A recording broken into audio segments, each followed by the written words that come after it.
Primeira hora, vamos falar de uma doença genética rara que afeta cerca de 4.000 pessoas em Portugal, a neurofibromatose. É por isso nossa convidada, a doutora Marta Amorim, médica especialista em genética, a quem agradeço a presença, Sra. Doutora. Obrigada, um gosto de tê-la aqui. Muito obrigada. E daqui a pouco vamos também dar as boas-vindas ao João Oliveira. É um testemunho essencial neste programa. João, muito obrigada por estar aqui connosco. Junta-se a nós via Skype e daqui a pouco vamos conhecer um bocadinho melhor o seu diagnóstico, todo este percurso até aqui, tem 33 anos e também esta convivência e impacto da doença. Muito obrigada por juntar-se a nós. Obrigado, eu.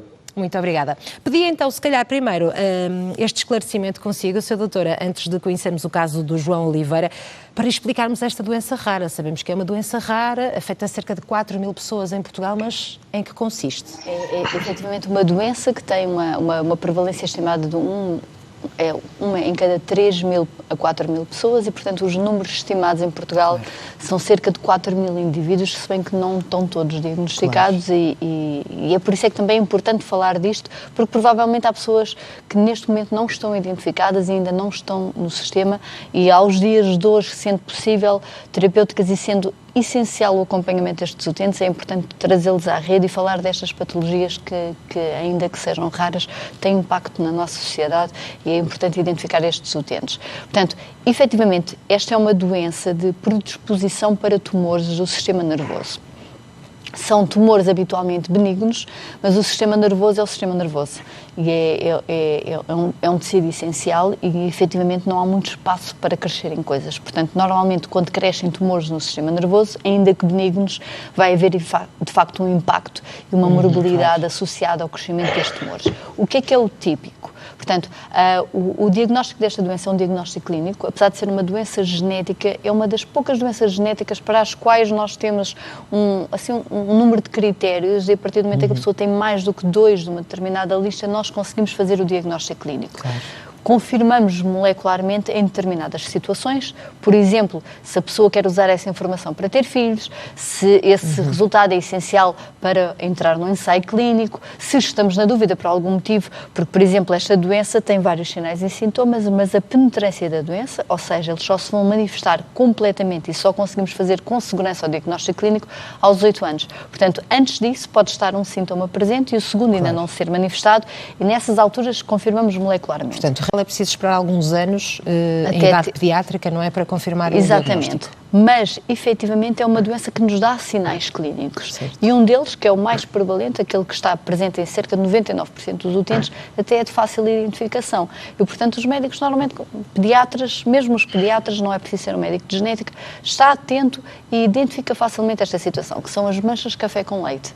As manchas de café com leite, como o nome indica, têm a cor de café com leite, são manchas bem delineadas, que podem ser até pequenas, há umas maiores, mas são manchas com limites bem definidos e que nós conseguimos distinguir e não tem a ver com o sol, Portanto, são manchas que estão presentes independentemente se a pessoa está mais bronzeada, se está menos bronzeada. E vão surgindo ou nascem com o bebê? Muitas vezes o habitual é estarem presentes logo nos primeiros meses de vida. Mas não basta, e é relativamente frequente, a minha própria filha, por exemplo, tem uma mancha de café com leite até grande nas costas. Claro. Não basta ter uma mancha de café com leite. Isso é uma situação que é relativamente frequente. Portanto, para ser suspeito de neurofibromatose, a pessoa tem que ter mais de 6 manchas de café com leite. Na infância, elas têm que ter mais de 5 milímetros de diâmetro. A partir da adolescência, têm que ter mais de 1,5 cm de diâmetro para contarem como critério. Portanto, mais de 6 manchas de café com leite, com mais de meio centímetro na infância, mais de 1,5 cm a partir da adolescência. Essas manchas de café com leite... efetivamente, há algumas situações, nós sabemos que a doença, quando a mutação é germinativa, ou seja, quando a alteração do gene estava presente desde a primeira célula, desde que o óvulo se juntou com o espermatozoide, portanto está lá presente desde sempre e está presente em todas as células, há uma distribuição pelo corpo destas manchas e das alterações. Há uma situação que é a neurofibromatose em mosaico, em que, por algum motivo, este gene é um gene com uma alta taxa de mutações. Esta mutação pode ocorrer depois desse momento. Portanto, se calhar a alteração não estava no espermatozoide, nem estava no óvulo, ocorreu quando já se tinha formado a primeira célula, nas primeiras divisões, uma delas adquiriu uma mutação. Portanto, a pessoa até pode ter manchas de café com leite só num determinado segmento do corpo e só ter alterações num determinado segmento do corpo. E aí chamamos uma neurofibromatose tipo 1 em mosaico. mosaico. Qual é a grande diferença? Para já o impacto da doença não é tão grande, porque não vão aparecer sintomas tão gerais, e estando em mosaico, a probabilidade de transmitir a descendência também é menor. Porque se as gónadas, os óvulos, portanto, espermatozoides nos homens, óvulos nas mulheres, não estiverem atingidos e não tiverem aquela mutação, a doença não vai ser transmissível à descendência. Quem tem e tem presente em todas as células, efetivamente também está presente nas gónadas e tem o risco de 50% de passar à descendência.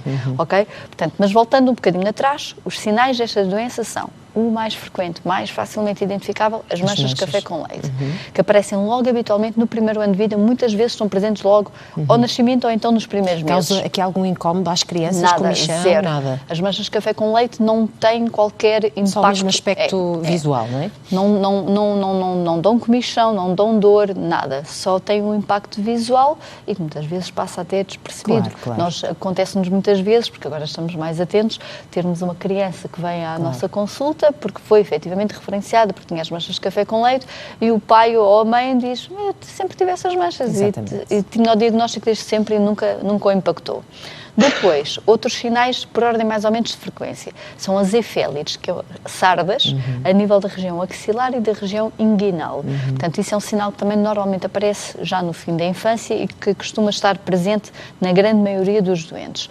Depois, temos os nódulos subcutâneos, que são pequenos neurofibromas, efetivamente nos nervos periféricos, e que habitualmente ocorrem depois da adolescência. Ali na altura da adolescência, alterações hormonais que por algum motivo nós não sabemos bem porquê, fazem disparar a aparição destes neurofibromas. Podem crescer em qualquer zona do corpo? Podem crescer em qualquer região do corpo. Há uns subcutâneos, uns intradérmicos, são os pequenos altinhos que se vê na pele. Há pessoas que não têm, há pessoas que têm ali na ordem de uma dezena, 2 dezenas, há pessoas que têm centenas. E, efetivamente, quando o número é grande, em termos de impacto para a pessoa, e é engraçado que mesmo quando as pessoas têm muitos, há sempre um ou outro que incomoda mais. E quando nós perguntamos a algum deles que o afete mais, que gostasse de remover cirurgicamente, pensar numa solução, habitualmente há sempre um sinal ou outro, um neurofibroma, que tem maior impacto.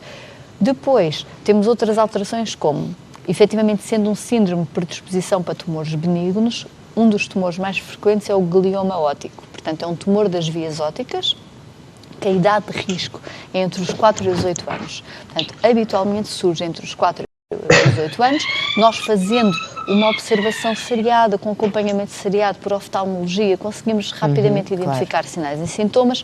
Quando isto não é possível, acabamos por recorrer aos exames de imagem, fazemos uma ressonância magnética, idealmente até de corpo inteiro, em que não só vamos ver o glioma da via óptica, mas a presença de outros tumores no corpo. Portanto, o glioma das vias ópticas é um tumor das vias ópticas, habitualmente com curso benigno, mais benigno do que quando aparece na população em geral, portanto, sem contexto de NF1, mas tem que ser vigiado, muitas vezes implica radioterapia, algumas vezes implica quimioterapia, mas tem tendência para ter um curso benigno e depois dos 8, 9 anos até entrar em remissão espontânea, sem ser necessária terapêutica. Outros sinais.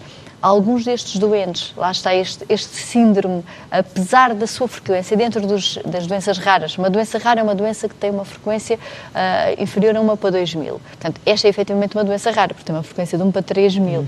Mas dentro das doenças raras é uma das mais frequentes e até há vasto conhecimento já sobre a doença. Mas ainda assim há determinadas componentes da doença que nós não conseguimos perceber porque é que elas aparecem. Uma delas, por exemplo, é a presença de displasias ósseas.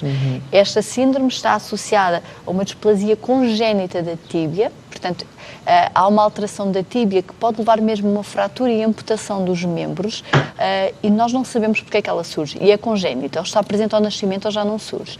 É sempre uma preocupação dos pais, que é, ok, eu vi na descrição, há este e aquele sinal, isto ainda pode aparecer. Não. A alteração da tíbia e a alteração da asa do esfenoide são alterações congénitas, ou estão presentes ao nascimento ou já não aparecem, nós não percebemos exatamente porquê, mas já não aparecem. É possível haver uma tendência para haver uma densidade óssea mais baixa e maior predisposição para osteoporose na vida adulta, mas a displasia óssea é congénita. Outras alterações associadas ao síndrome, uma das que tem mais impacto, efetivamente, são os neurofibromas plexiformes. Enquanto os neurofibromas cutâneos, portanto, se nós imaginarmos os nervos, os nervos têm à volta deles uma bainha, como se fossem fios elétricos que têm uma bainha. A neurofibromatose tipo 2 é um tumor que resulta daquela película que está à volta dos fios elétricos, portanto, que reveste o nervo. Os neurofibromas da neurofibromatose tipo 1 são um bocadinho mais caóticos, envolvem outros tecidos que não só... Mas também causam dor, neste caso? Depende do sítio onde crescem, lá está. Portanto, os neurofibromas cutâneos, dependendo do sítio onde crescem, podem estar a causar dor porque estão a comprimir algum tecido, estão ali a causar a comprimir alguma estrutura, ter alguma sequela do ponto de vista motor, sensitivo, causar algum formigueiro porque estão a comprimir o nervo, mas são habitualmente em nervos periféricos. Os plexiformes acontecem mais nas rainhas dos nervos, portanto, zonas onde a densidade nervosa é maior, são tumores maiores e que podem crescer imenso. E o grande impacto, apesar das outras situações efetivamente poderem ter, é destes plexiformes, porque eles podem crescer muito e, dependendo do sítio onde estão a crescer, podem causar efetivamente um impacto grande. Não só a nível estético, por exemplo, plexiformes faciais, como a nível funcional, em que, por exemplo, um plexiforme facial não só tem o efeito estético, mas pode acabar por destruir por completo a arcada óssea, pode, se estiver a crescer numa zona junto à coluna, causar, como é o caso do João, causar uma compressão medular, comprometer a mobilidade. Portanto, são tumores com um efeito, com uma mobilidade bastante grande. Até há pouco tempo, a terapia única e possível para estas situações era a remoção cirúrgica, mas que não era ideal de forma alguma. Primeiro porque nós nunca conseguimos fazer uma extração satisfatória o suficiente sem deixar sequelas. Estamos a falar de tumores nos nervos, não é? Claro. Se nós vamos cortar ali à bruta para tentar tirar aquilo tudo, vão ficar sequelas motoras, vão ficar sequelas sensitivas. Portanto, não era possível. E quando só se cortava parte, a tendência dele voltar a crescer e voltar a surgir ainda maior ou no mesmo sítio era bastante grande. Portanto, não havia aqui uma alternativa boa para esta situação. Aos dias de hoje, e tem sido aqui uma das melhores notícias que tem acontecido na neurofibromatose nos últimos tempos, efetivamente, o facto de nós conhecermos o gene, sabermos em que vias é que ele está, a nível onde é que ele atua, foi possível desenvolver um fármaco que vai inibir o efeito deste gene. Portanto, ele no fundo, é um travão do crescimento dos nervos, que não estando a funcionar faz com que aquelas massas cresçam e nós conseguimos, através de um inibidor da MEK, compensar esta ausência deste travão. Mas no momento do diagnóstico é possível identificar se é tipo 1, 2 ou 3? É perfeitamente possível. E, portanto, logo adequar então essa terapia ao tipo, não é? E já vamos falar, porque esse é um ponto muito importante. Nós falamos sempre nas neurofibromatoses, em que temos a tipo 1, tipo 2 e depois a tipo 3, que é a esfenomatose, mas no fundo a única que é a neurofibromatose é a tipo 1. A neurofibromatose tipo 2 anda há alguns anos e eu acho que isso vai avançar no próximo ano a ser debatida a alteração do nome, porque ela não é caracterizada por neurofibromas, é causada por schwannomas. Portanto, é uma doença completamente diferente, com um curso completamente diferente, um gene diferente. Elas não... Portanto, nem faz sentido que exista o tipo 1, tipo 2 e tipo 3, não é? Não, devia ser neurofibromatose tipo 1 e depois a proposta que vai haver é schwannomatose associada à mardelina, que é a atual neurofibromatose tipo 2, ou schwannomatose associada a outros genes. Tem cursos completamente distintos. Uma não pode dar na outra. Uma pessoa não pode nascer com uma e depois, ao longo da vida... Ou seja, pode criar aqui alguma confusão para os pais que veem os seus filhos diagnosticados. E que acontece muitas vezes, que é vêm, depois vão ver a descrição e veem as coisas que são da 2 e acham que efetivamente pode surgir, a coisa pode evoluir para... E não tem nada a ver. Claro. A tipo 2 tem um curso completamente diferente. Enquanto a neurofibromatose tipo 1 é uma doença que tem diagnóstico habitualmente na idade pediátrica, porque as manchas de café com leite aparecem logo, depois as hifélites, eventualmente uma predisposição para escoliose, uma displasia óssea, os tais gliomas abióticos. Até aos 18 anos é possível o diagnóstico clínico, portanto, é uma doença de diagnóstico clínico na idade pediátrica. A neurofibromatose tipo 2 é exatamente o contrário. A neurofibromatose tipo 2 é uma doença que habitualmente surge na terceira década de vida. Ainda bem que conseguimos também fazer aqui essa distinção. E junta-se a nós então agora o João, seja bem-vindo ao programa, muito obrigada por estar aqui connosco, por esta disponibilidade. E começava por lhe perguntar, conhece perfeitamente toda esta informação que aqui a doutora Marta nos explicou. Começava por lhe perguntar também com que idade é que foi diagnosticado, João? Boa tarde ao estúdio e às pessoas lá em casa. Diagnosticado foi desde criança, eu fui acompanhado até à idade pediátrica. Depois daí é que já não houve um acompanhamento. Também eu tenho 33, por isso há 10, 12 anos a informação ainda era muito menor do que é hoje agora. Claro. Mas, na altura, algum familiar seu lhe disse quais foram os primeiros sinais clínicos? Se, neste caso, o seu médico pediatra já suspeitava da neurofibromatose, quando ainda era muito bebê? Sim, foi logo desde bebê, porque foi genético, neste caso do meu avô para a minha mãe, da minha mãe para mim. Mas a minha mãe não tem mais estes sinais e não afetou tanto. A mim agora, aos 33, começou-me a afetar mais porque cresceu neurofibromas na coluna, a pressionar a medula, neste caso. E o que é que isso significa? Em que é que isso se traduz? Qual é o impacto no seu dia-a-dia, a nível profissional também? Agora foi um impacto total, porque eu há um ano andava e hoje em dia, depois da operação, fiquei com uma tetraplegia. O exemplo, tinha espasmos nas pernas, perdi a mobilidade. Estou a fisioterapia em casa e comecei agora a ser acompanhado no IPO pelo Dr. João Passos, Sim. que já dá mais informação sobre até uma medicação que se quer dar às crianças, só que para os adultos ainda está atrasado, não sei quanto tempo vai demorar, se é uma questão burocrática ou de dinheiro ou não sei, mas que claro, se calhar ia-me fazer efeito agora no momento, mas dizem que pode durar uns 3 anos. O Dr. João Passos está a fazer uma pressão para ver se consegue. Quem fala de mim fala de outras 5 ou 6 pessoas com a minha doença que também estão na mesma situação, ou outras doenças como fibrose quística. Não podemos pensar só em nós, podemos pensar num todo. Por isso é que eu também aceitei vir aqui. Exatamente, para divulgar também o seu caso e esta doença. João, o caso de lhe aparecerem então estes espécie de tumores benignos, vou pedir ajuda à senhora doutora na sua coluna, era expectável que isto acontecesse? Ou, portanto, este acompanhamento que teve, percebo que não é tanto agora nesta fase mais adulta, mas já lhe tinham dito que isto poderia acontecer? Tinha sido colocada esta informação em cima da mesa? A partir dos 18 anos, quando deixei de ter consultas na pediatria, eu basicamente deixei de ter um acompanhamento, porque lá está, eu fazia uma vida normal, tinha os quistos, neurofibromas no corpo, mas pronto, era mais estético, eu era bombeiro voluntário na Trafaria, trabalhei sempre, fiz uma vida normal, lá está.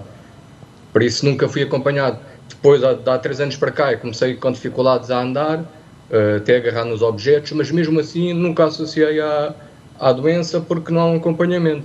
Se calhar se eu há 3 anos atrás tivesse sido acompanhado pelo Dr. João Passos, que é um dos médicos acho que mais segue isso, eu teria ido a tempo ou não estava assim tão mal como estou agora.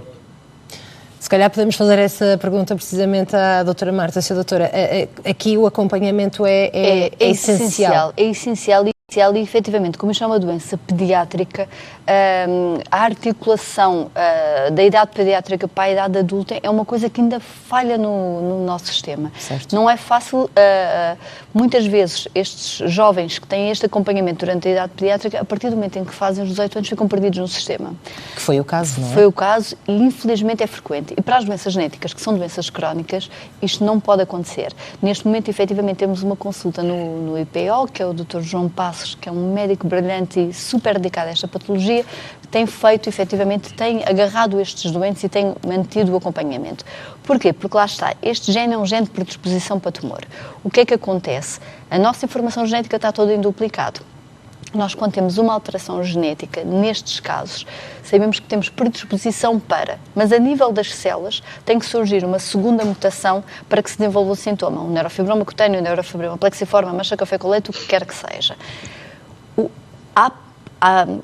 Este segundo hito, que é assim que nós chamamos, é muito imprevisível se ele vai acontecer ou não. Claro. E é por isso é que mesmo para uma mesma família, em que a variante genética que está lá, a mutação genética no gene é exatamente a mesma, uma pessoa pode ter só manchas de café com leite, a outra pode ter uma panóplia de sintomas. Varia de pessoa para pessoa, porque nós não sabemos o que é que vai acontecer à outra cópia que está lá boa. Porque, infelizmente, este gene é um gene que tem uma alta taxa mutacional e estas mutações espontâneas na cópia que está boa podem acontecer. Em número pequeno, menos sintomas. Em número grande, vamos ter mais sintomas. E é muito imprevisível. E uma coisa que o João falou e que é importante, quando eu falei daquela lista, manchas de café com leite, félides, gliomóticos, displasiócio, por aí fora, que temos que ter mais do que 2 para ter o diagnóstico. Mas um destes critérios é ter história familiar. Portanto, nós sabemos que metade dos doentes apresentam a doença de novo. ou seja, foi uma mutação que apareceu de novo e aquela pessoa é a primeira na família a ter aquela doença. Tem o risco de depois passar à sua descendência, 50% de risco de passar à descendência.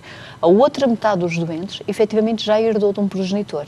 E, portanto, aí normalmente o diagnóstico é mais rápido, porque como as manchas de café com leite habitualmente estão sempre presentes, a partir do momento em que temos um progenitor afetado, mãe ou pai, tem que ser os pais e não podem ser os irmãos.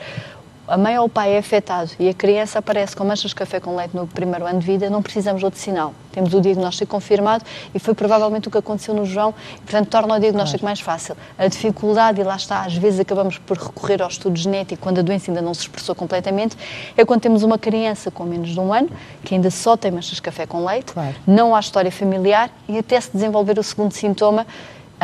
Eu própria, como mãe, acho que se pudermos efetivamente auxiliar aqueles pais, sabendo que, apesar de tudo, o diagnóstico genético só é positivo em cerca de 90% dos casos. Portanto, temos que ter sempre essa atenção, que é, vamos fazer o estudo genético para perceber se efetivamente a doença se confirma ou não, mas há sempre o risco de ver um estudo negativo e ainda assim a doença ser, porque só 90% dos doentes é que têm diagnóstico molecular.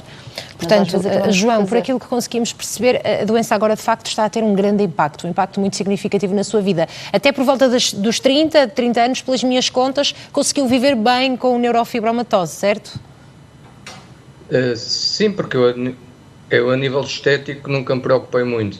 Claro. Apesar de não gostava, né? Mas não ligava muito, não era uma pessoa que me preocupasse. Agora, nos últimos 3 anos, lá está, eu nunca associei, por acaso tenho dificuldades a andar, etc., só que nunca associei à neurofibromatose porque não tinha esse acompanhamento.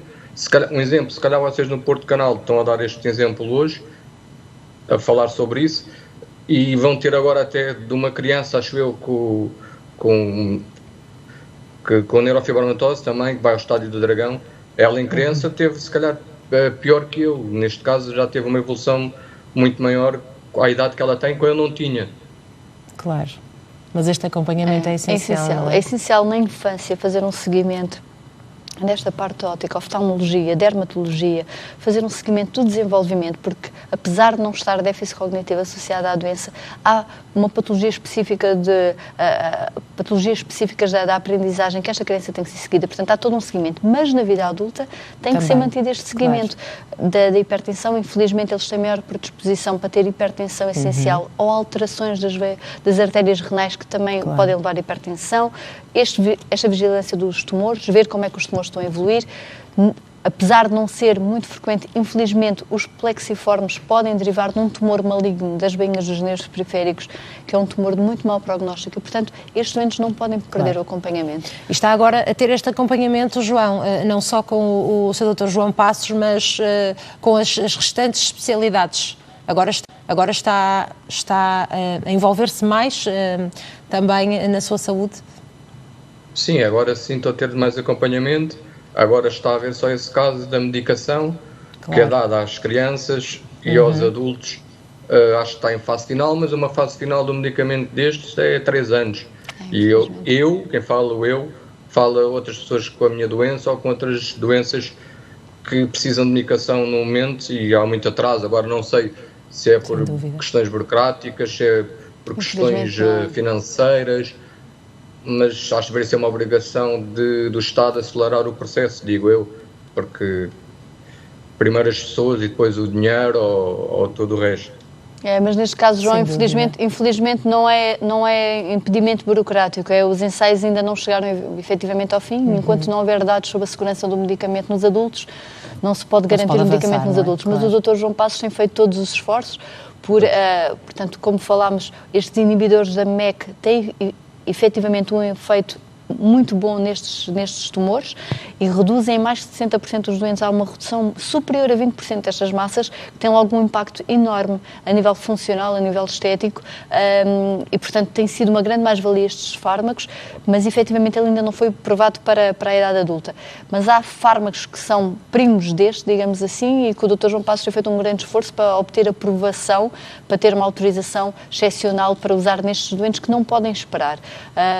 Mas efetivamente os ensaios clínicos ainda não estão completos, mas é por isso é que também estas doenças são raras, estes fármacos vão surgindo assim a pouco e pouco, e o trabalho das associações de doentes é muito importante, é claro. essencial. E em pouco tempo assistiu-se também a uma evolução, quanto mais não seja em divulgar a doença, não é? É E as suas essencial, opções terapêuticas. é essencial porque são eles que vão fazer pressão, são eles que juntos vão conseguir criar awareness para a situação e criar pressão para que, a partir do momento em que os fármacos estejam disponíveis, é o que se costuma dizer, não é? Todos juntos, a nossa voz tem sempre muito mais peso do que as pessoas estiverem sozinhas. E falar sobre a doença também é importante na sociedade, não é? É muito importante e em nome da associação agradeço imenso este espaço para podermos falar da neurofibromatose e doentes que ainda não estejam diagnosticados, doentes que eventualmente até tenham um neurofibroma plexiforme e que não saibam que este medicamento existe, poderem chegar até à consulta, poderem ser integrados nesta consulta multidisciplinar, eventualmente serem candidatos ao tratamento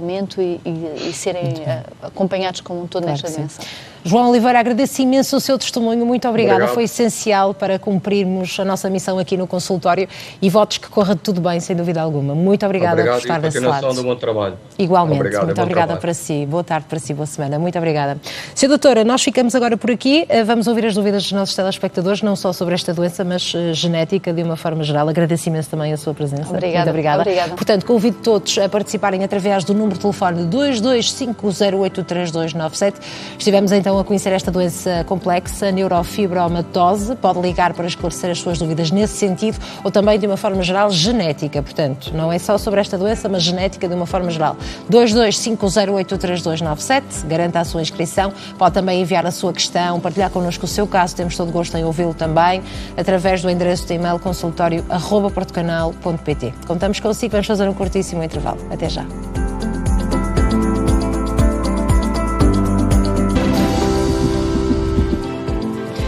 Avançamos para a segunda parte do consultório desta terça-feira e agora, claro, com a sua voz, com a sua participação, pode se inscrever neste programa através do número de telefone 225083297 para que aqui em direto possa partilhar connosco o seu caso e esclarecer, claro, todas as suas dúvidas relacionadas com genética, mas pode partilhar connosco a sua história ou esclarecer a sua dúvida também através do endereço de e-mail consultório@portocanal.pt.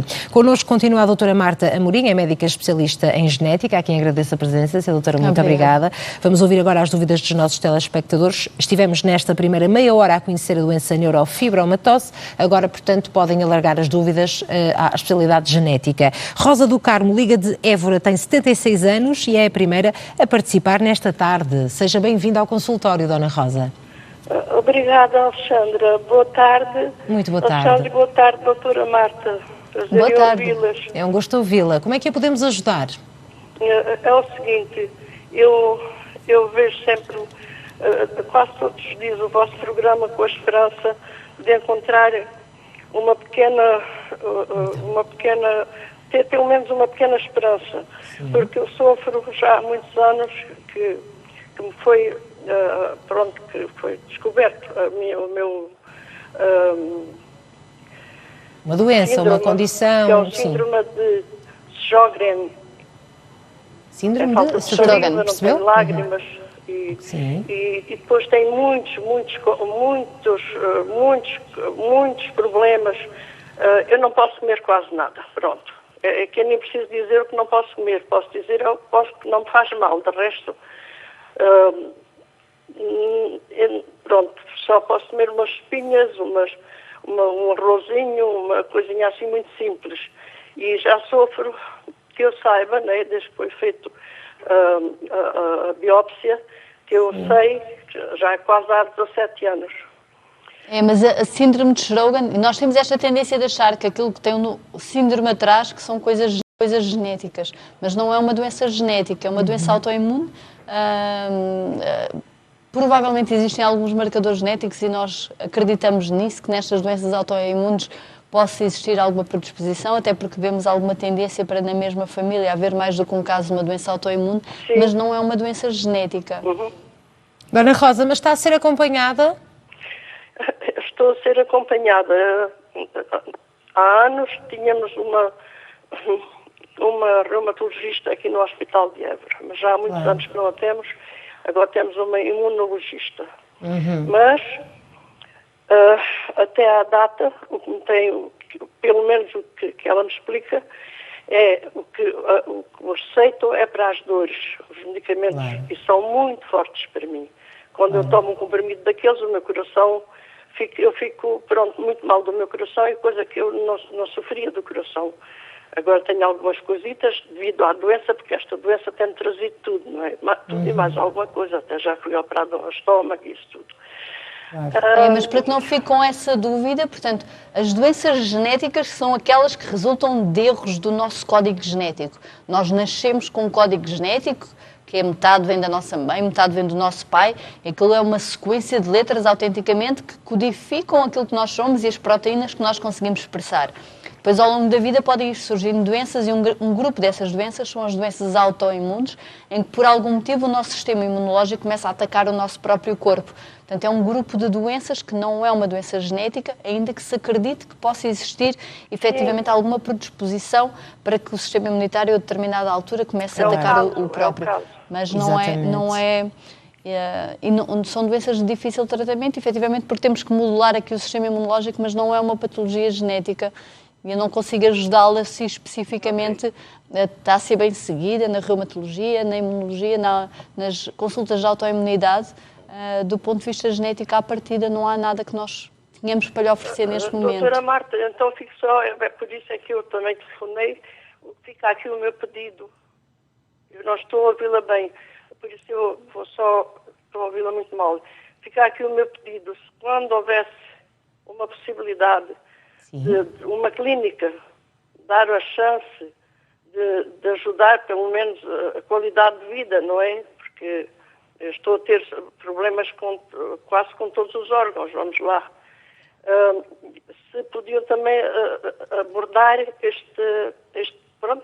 sem dúvida, Dona Rosa. Sem dúvida, já tomamos nota desta síndrome e, portanto, vamos tentar abordar precisamente esta condição clínica num programa em breve, está bem? Okay, fica prometido. Obrigada, fica prometido. Muito obrigada também por partilhar connosco a sua história e por esta sugestão. Obrigada. E as melhoras para si. Corra tudo bem. Muito obrigada. Boa tarde. Normalmente eu costumo dizer também a todos os nossos telespectadores que não têm que ter a doença, mas podem partilhar connosco também sugestões de temas que gostavam de ver aqui abordados. Portanto, não precisa de esperar pela hora do programa. Em qualquer momento do dia, consultório@portocanal.pt, podem perfeitamente enviar um e-mail com o tema, a especialidade que gostavam de ver abordada no programa, para que possam então esclarecer todas as suas dúvidas, tal como fez a Dona Rosa do Carmo muito bem. Ora, vamos agora ao encontro da Maria Ferreira, que liga do Funchal e tem 74 anos. Seja bem-vinda ao consultório, Dona Maria. Muito boa tarde. Boa tarde, é um gosto ouvi-la. Muito boa tarde às duas. Eu é o seguinte... Sim, não estou a ouvir. Estamos a ouvi-la, sim, estamos a ouvi-la. Eu não estava a ouvir. É o seguinte, eu fiz umas ecografias em tempos e acusava uns quistos no fígado e no ovário. Eu agora comecei com uns problemas bastante graves nos joelhos, que apareceram uns quistos de Baker e que me têm dificuldade em andar e com estes problemas todos, o médico manda-me fazer uma ressonância magnética e acusa o seguinte: na tiroide eu tinha um quisto no coice esquerdo, no lóbulo esquerdo, é assim uma coisa. E depois tenho aqui mais uns casos, que é no colo. Existem pequenos quistos do colo, o maior com 4 milímetros. Quisto do ovário direito com 11 milímetros. Fígado com dimensões regulares e tal, mas nomeadamente no segmento 2 com quistos hepáticos diversos, nomeadamente no segmento 2 com 5 milímetros, no segmento 7 com 7 milímetros, o segmento 8 com 6 milímetros. Depois tem também aqui os rins com com quistos bilaterais de pequenas dimensões à esquerda, o maior com 21 milímetros à direita, o maior com 8 e à direita o maior com 8 milímetros. Eu tenho estes quistos todos e agora Gostava de pedir a opinião da sua preocupada. doutora, não é? Olha, diga-me uma coisa, fez esse exame em contexto? Genética tão bem ou coisa parecida, não? Dona Maria, em que Fiquei um bocado contexto é que preocupada. fez este exame? A ressonância magnética? Porquê é que fez o exame? Tinha alguma queixa específica? Foi um exame de Portanto, eu tinha rotina? uma dorzinha abdominal e tinha, portanto, estes problemas dos joelhos. Os joelhos já foi detectado quisto de Baker e um bocado de artrose, Sim. artrite, e, portanto, isto foi mais por causa da dor que eu tinha no fundo da barriga. Ok.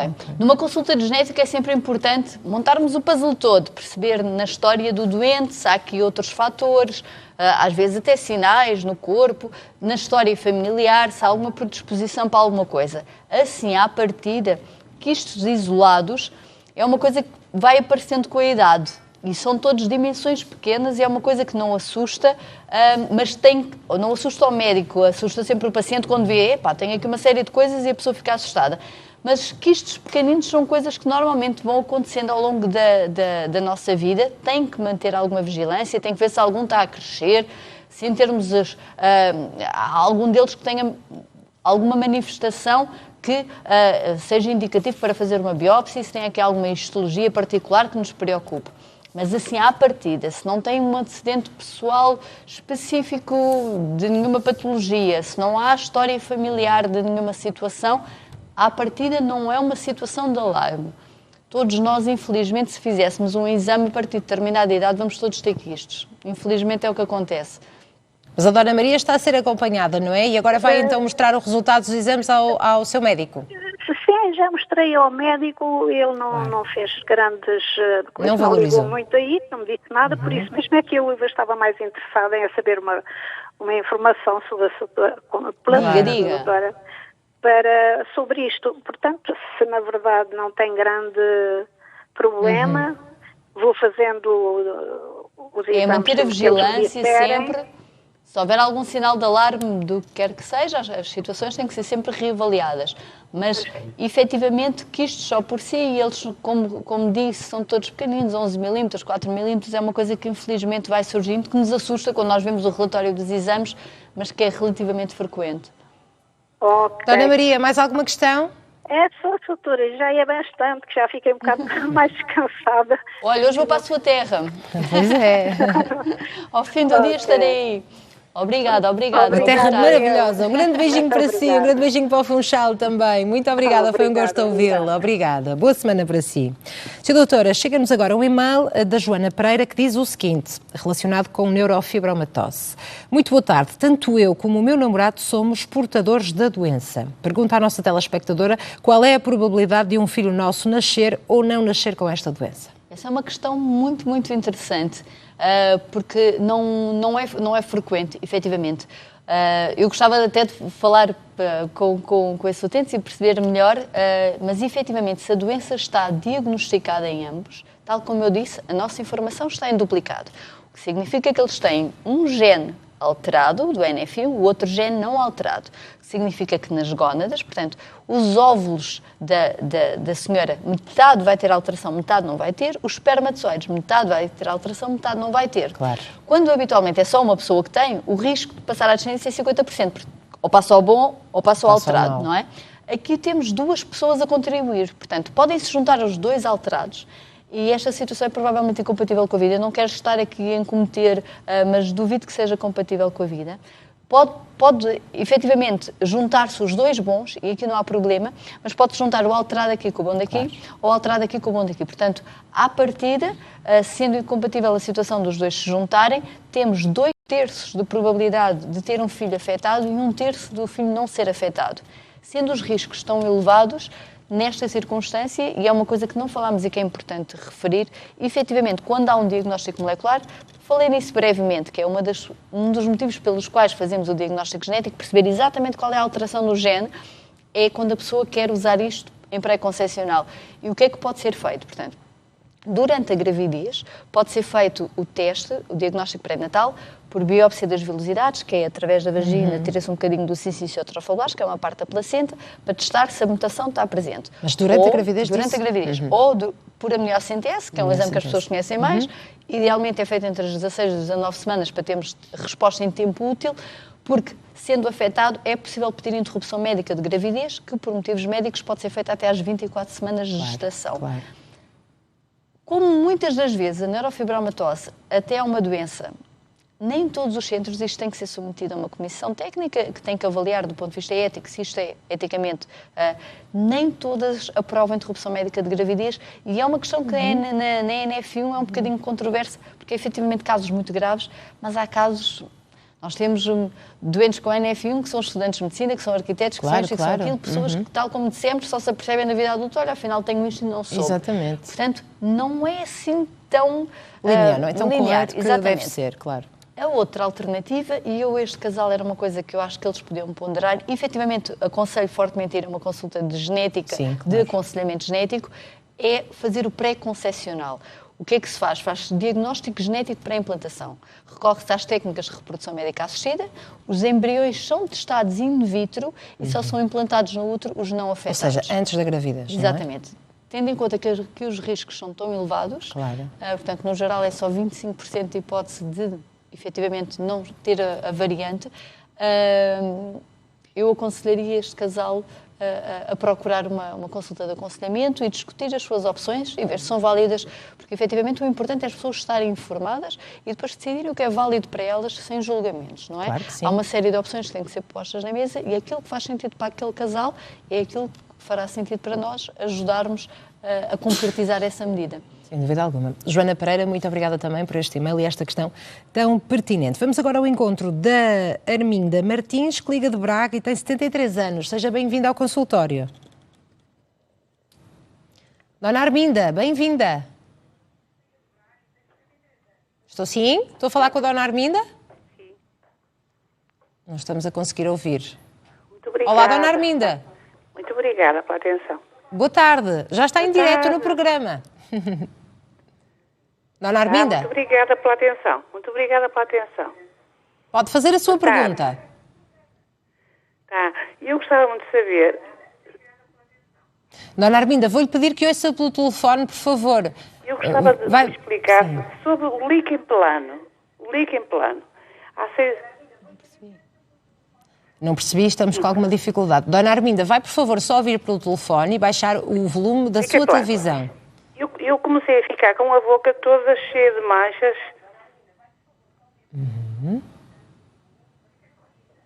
Agora sim, a Dona Arminda, penso que me está a ouvir a dizer para baixar o volume da televisão e ouvir só pelo telefone. Eu fui à dentista.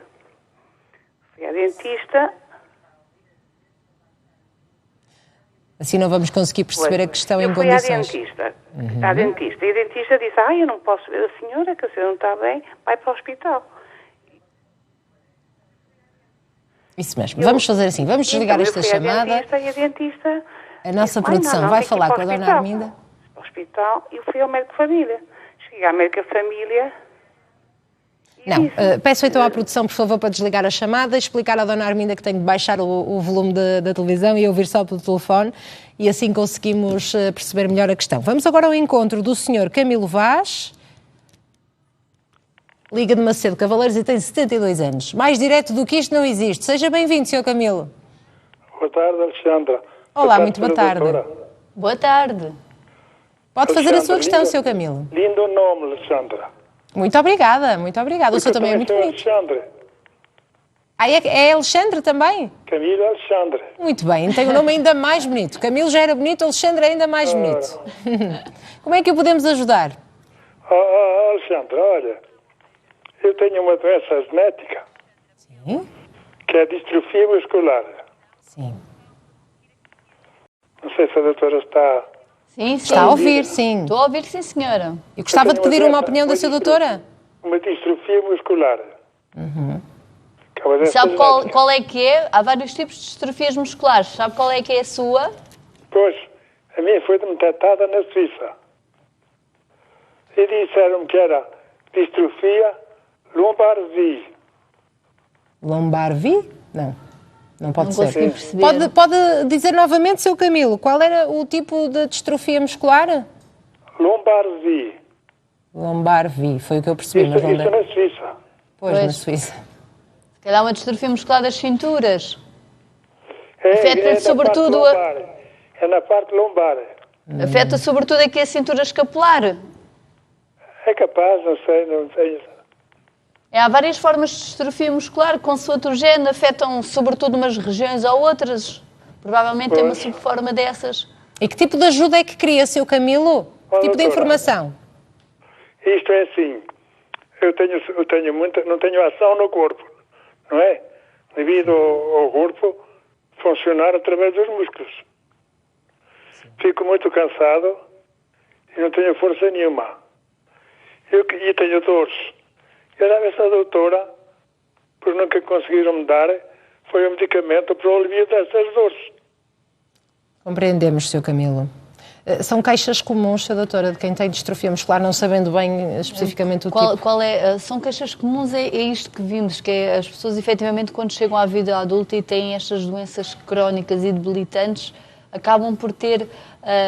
Era muito importante termos centros de referência subespecializados nestas patologias, onde as pessoas pudessem recorrer e ter acesso às melhores terapias para aquela doença, porque são doenças muito específicas, que há poucas pessoas afetadas e, portanto, era efetivamente muito importante haver uma rede de referenciação e até as pessoas conseguirem facilmente ser integradas, porque há doenças que são tão raras que a rede de referenciação europeia existe e as pessoas devia ser mais fácil terem acesso a ela. Está a ser seguida onde para a sua doença? Diga. Está a ser seguido aonde? Estou a ser seguido em Vila Real. Vila Real. E por que consultas? Consultas de neurologia. Neurologia. Ok. Portanto, Sr. Camilo, tem de fazer todas estas queixas ao médico que está a acompanhá-lo para tentar encontrar uma solução melhor, mais adequada. Há também uma associação, eu sou muito defensora das associações de doentes, porque efetivamente as associações às vezes tornam mais fácil o utente chegar à sua resposta específica e vão informando das alternativas que vão surgindo. E há uma associação portuguesa para doenças neuromusculares.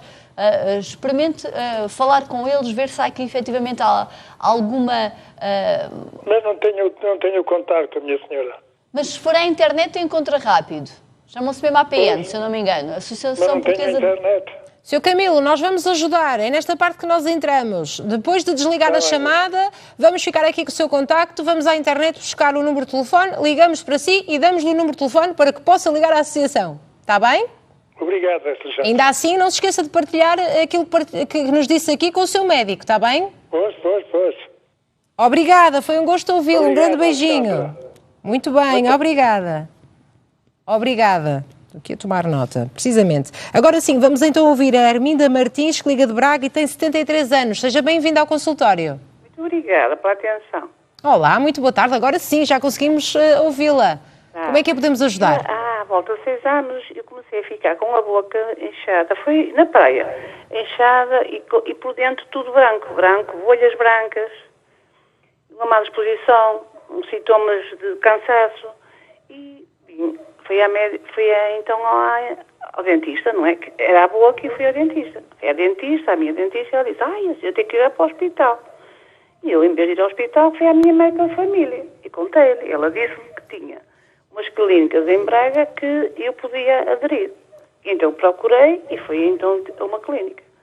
Essa clínica andou a ver, fiz muitas fotografias à boca, entretanto, eu nem sabia o que havia de fazer mais, porque achava que se fizesse uma biópsia que ia ser muito duro para mim, e eu disse, olha, eu não me importa de fazer a biópsia porque fico a saber o que tenho.